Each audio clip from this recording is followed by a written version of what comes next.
দক্ষিণ এশিয়ায় বোধহয় খাদ্যরসিকের সংখ্যা তুলনামূলকভাবে বেশি, আর উৎসব পার্বণে নানা রকমের খাবারের ইতিহাস শুরু করলে শেষ করা যাবে না। এখানে উৎসব আর খাদ্য একে অপরের সাথে খুব ঘনিষ্ঠভাবে জড়িয়ে গেছে। বর্তমানে সেই খাদ্যরসিকদের অন্যতম আগ্রহের দিক হয়ে উঠেছে স্ট্রিট ফুড। স্ট্রিট ফুড অর্থাৎ রাস্তার পাশে কিংবা পাবলিক প্লেসে পাওয়া যায় এমন খাবার। স্ট্রিট ফুড রাস্তায় সবসময় একটি উৎসবমুখর পরিবেশ সৃষ্টি করে রাখে। উৎসব পার্বণ হলে তা আরও আনন্দপূর্ণ হয়ে ওঠে।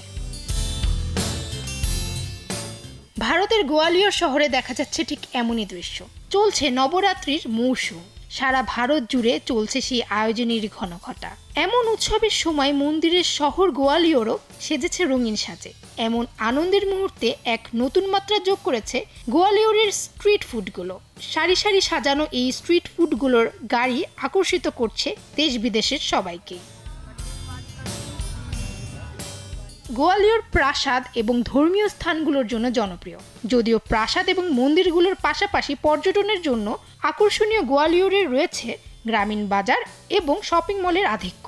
সেই সাথে গোয়ালিয়রের আনাচে কানাচে পাওয়া যাচ্ছে নানা স্বাদের স্ট্রিট ফুড। পূজার এই আনন্দ মুহূর্তগুলোতে ভারতের গোয়ালিয়র হয়ে উঠেছে আরও আকর্ষণীয়।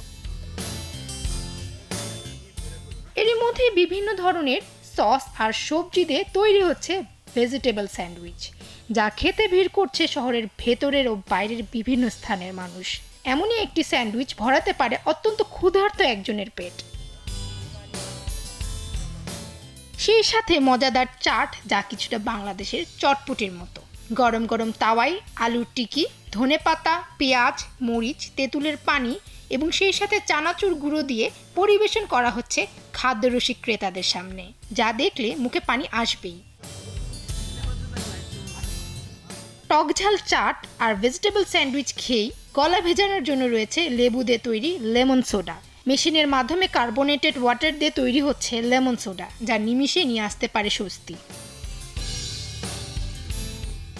খুব কম খরচে মজাদার এই খাবারগুলো পেট ভরাতে পারে একজন খাদ্যরসিকের। মাত্র 40 টাকায় ভেজিটেবল স্যান্ডউইচ, 30 টাকায় চাট আর 20 টাকায় পাওয়া যাচ্ছে লেমন সোডা।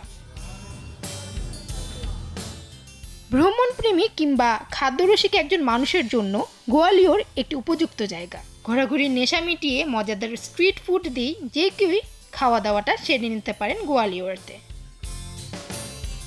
ফামিহা সুরওয়ার্দী, Daily Sun.